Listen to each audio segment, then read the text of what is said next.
I've always been the kind of guy who follows the rules. Not because I'm scared, but because I believe systems only work when people respect them. For most of my adult life, that belief defined how I showed up at home, in public, and especially at work. I was married, stable, dependable. At my company, I was the same way, first in, last out, never cutting corners, never freelancing outside the process.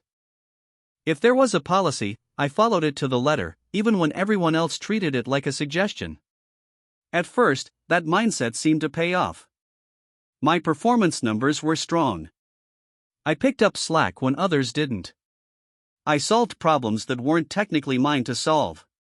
Managers praised my reliability, coworkers leaned on me, and I told myself this was how grown-ups won in the long run. Still, small cracks started showing. People who ignored the rules weren't corrected. Shortcuts were quietly rewarded. Standards shifted depending on who broke them. I noticed it, but I stayed quiet. I believed consistency would protect me. Looking back, that was the first sign of trouble. I've always been the kind of guy who follows the rules. Not because I'm scared, but because I believe systems only work when people respect them. For most of my adult life, that belief defined how I showed up at home, in public, and especially at work. I was married, stable, dependable. At my company, I was the same way, first in, last out, never cutting corners, never freelancing outside the process. If there was a policy, I followed it to the letter, even when everyone else treated it like a suggestion. At first, that mindset seemed to pay off. My performance numbers were strong. I picked up slack when others didn't. I solved problems that weren't technically mine to solve. Managers praised my reliability, coworkers leaned on me, and I told myself this was how grown-ups won in the long run. Still, small cracks started showing. People who ignored the rules weren't corrected. Shortcuts were quietly rewarded. Standards shifted depending on who broke them. I noticed it, but I stayed quiet. I believed consistency would protect me. Looking back, that was the first sign of trouble. The mistake I made wasn't big. That's the part that still gets me. After years of spotless compliance, endless overtime, and fixing other people's messes, I missed a single internal benchmark. 1. A report was submitted a few hours late because I was covering for someone who had logged off early without telling anyone. I didn't make excuses. I owned it immediately. I assumed my track record would matter. It didn't. By the next morning, I was pulled into a meeting. Not a conversation, a meeting. HR on the call. Policy language read out loud like scripture. No mention of context, no acknowledgement of the hundreds of times I'd gone above and beyond. Just the fact that I hadn't met the norm. The same norm others broke weekly without consequence. I sat there stunned, nodding, listening to my name get attached to words like non-compliance and documentation. Walking back to my desk, something shifted. Not anger, clarity. For the first time, I understood the real rule: effort beyond the standard wasn't valued, only obedience when it was convenient. And I just learned what happened when I stopped being useful. The punishment was clean, official, and cold. A formal warning in my file. Performance monitoring. Mandatory check-ins. Suddenly every task I touched was scrutinized, timed, measured. The irony was almost funny. People who still ignored procedures walked past my desk joking, untouched, while I had to justify every click. Management framed it as support, but it felt like a leash. I asked, calmly, why others weren't held to the same standard. The answer was a masterclass in corporate doublespeak. Different roles. Different expectations. We have to be agile. No one said the quiet part out loud: rules only mattered when enforcing them was convenient. When I pushed a little harder, I was labeled defensive. That's when I stopped trying to prove anything.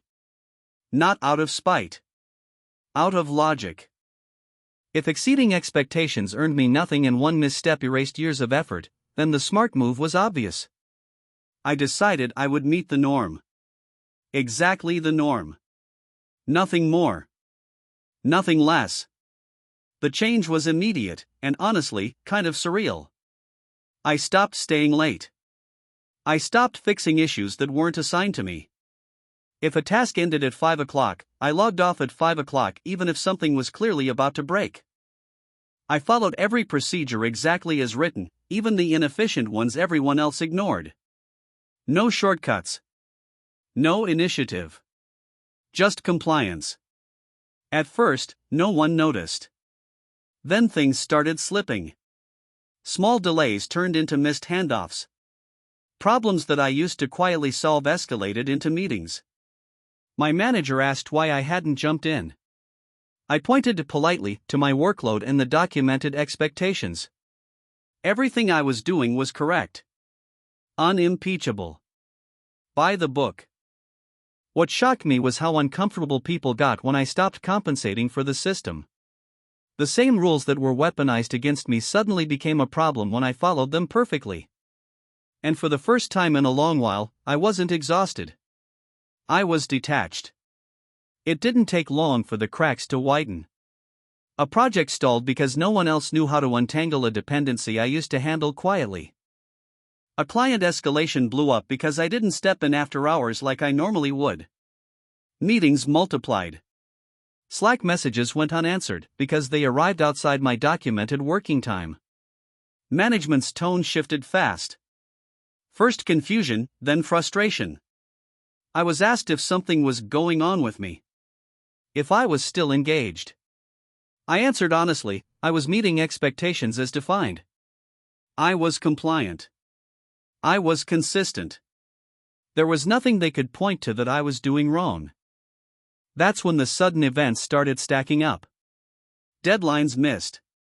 A senior lead panicking.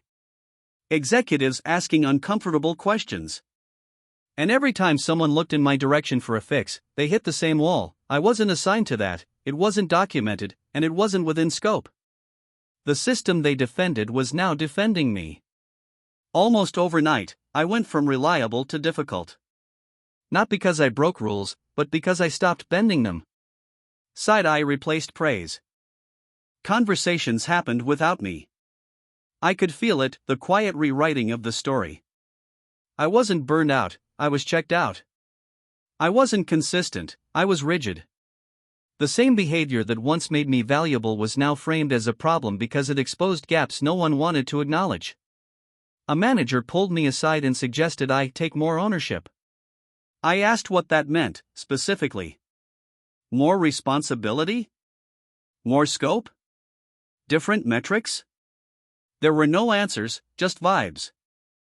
I reminded them calmly that my last act of ownership outside the norm had earned me a formal warning.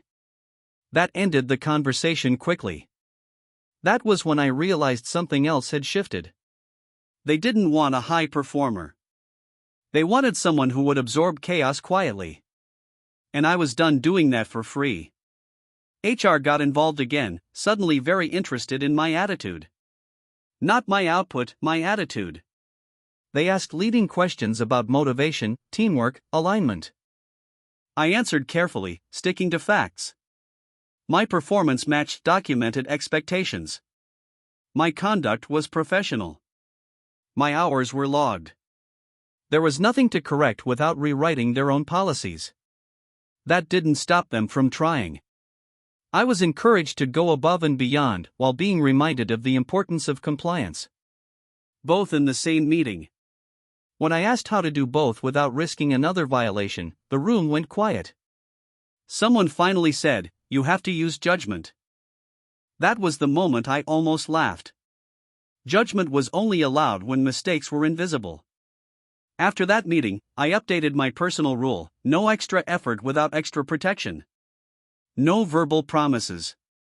No unwritten expectations. If it wasn't explicit, it didn't exist. And with that, the last bit of emotional attachment I had to the job disappeared. Things unraveled faster than I expected. A quarterly review went badly, not for me, but for the department. Numbers dipped. Issues piled up that used to magically disappear. Leadership started asking who owned what, and for the first time, the answers were uncomfortable. A lot of success had been resting on invisible labor. My labor. I was called into another meeting, this time with urgency in the air. They asked what it would take for me to be fully engaged again. I asked a simple question back: would exceeding the norm still put me at risk? No one could give me a straight answer. So I declined to change anything. After that, the mood turned sharp. Access slowly restricted. Responsibilities quietly reassigned. I wasn't fired. I wasn't even reprimanded. I was sidelined. And oddly enough, that confirmed everything I'd already concluded. The system didn't know what to do with someone who followed it perfectly and refused to be exploited by it. Once I was sidelined, the job stopped feeling real. Days blurred together. I completed tasks, closed tickets, attended meetings where my input wasn't requested. Projects I had built were now limping along under 3 different people. I watched deadlines slide that I would have once moved mountains to hit. No one asked me to fix them anymore. They couldn't. Doing so would mean admitting how much they depended on me. Then came the quiet offers. Maybe this role isn't the right fit anymore. Have you thought about exploring options? It was framed as concern, but it was pressure. They wanted me gone without saying it. I didn't argue. I updated my resume on company time, within policy. I applied elsewhere using my documented achievements, most of which existed because I'd once ignored the very limits they now enforced. When I finally turned in my notice, there was shock. Real shock. Suddenly they wanted conversations. Adjustments. Reassurance. I declined all of it. The rules were clear. I followed them to the end. My last weeks were strangely calm. No counteroffer. No apology. Just polite distance and a rushed knowledge transfer that exposed how little redundancy there actually was. People asked questions I used to answer automatically. Now I forwarded documentation and stayed silent. Everything I did was correct. Incomplete, maybe, but correct. After I left, messages trickled in. Systems breaking. Clients upset. Confusion about processes I used to hold together in my head. I didn't respond. Not out of bitterness, but because I no longer worked there. That boundary, once unthinkable for me, felt healthy. The most telling part? No one ever acknowledged the warning. The punishment. The moment that flipped the switch. It was treated like a footnote, even though it cost them their most productive employee. And that's when I fully understood, this wasn't a mistake. It was the design. Distance changes how you see things. A few weeks into my new role, the contrast was jarring. Clear expectations. Written standards that actually matched reality. Extra effort rewarded instead of punished. For the first time in years, I wasn't bracing for consequences every time I tried to help. That's when the anger finally showed up. Not explosive, quiet. I thought about how much energy I'd poured into proving my value to a system that only cared when I failed. How loyalty had been treated as a resource to extract, not something to protect. I wasn't naive, I knew companies weren't families. But I had believed fairness existed at least at a procedural level. It didn't. What stayed with me most wasn't the punishment itself. It was how fast everything I'd built became disposable once I stopped overperforming. That realization changed how I define professionalism forever. I used to think being reliable meant being indispensable. I was wrong. Being reliable made me convenient. It trained the system to expect more without offering protection in return. The moment I failed to meet an artificial standard, all that history evaporated. I learned that rules aren't about fairness, they're about control. The people who survive longest aren't the ones who work hardest, but the ones who understand when standards are enforced and when they're ignored. I also learned that going above and beyond is meaningless unless it's explicitly valued and backed by structure. Most importantly, I learned to separate my self-worth from my output. Productivity is not character. Effort is not loyalty. And no job deserves unlimited access to either. Those lessons cost me a lot of time, but they gave me clarity I didn't have before. For a long time, I replayed everything in my head, looking for the moment I could have acted differently. Maybe if I'd pushed back earlier. Maybe if I'd played the game instead of believing the handbook. But that kind of thinking doesn't lead anywhere useful. The truth is, the outcome was inevitable once I stopped being convenient. Acceptance didn't come as relief. It came as alignment. My actions finally matched my values. I wasn't bending myself into a shape that made dysfunction easier to hide. I did what was asked, nothing more, nothing less, and I stood by the consequences of that choice. Letting go of the need to be exceptional at the cost of my own security was harder than leaving the job itself. But once I did, the weight lifted. I stopped chasing approval from systems that couldn't offer it honestly. If there's one thing this experience taught me, it's that consistency without protection is a liability. Following the rules won't save you if the rules are applied selectively. And giving more than what's required doesn't make you safer, it just makes the gap more painful when the support disappears. My advice is simple: understand the real norms, not the written ones. Protect yourself before you overextend. Document everything. And if a system punishes you for one misstep after years of overperformance, believe what it's telling you. It's not asking for excellence. It's asking for compliance. I met the norm. Exactly. They lost far more than I did.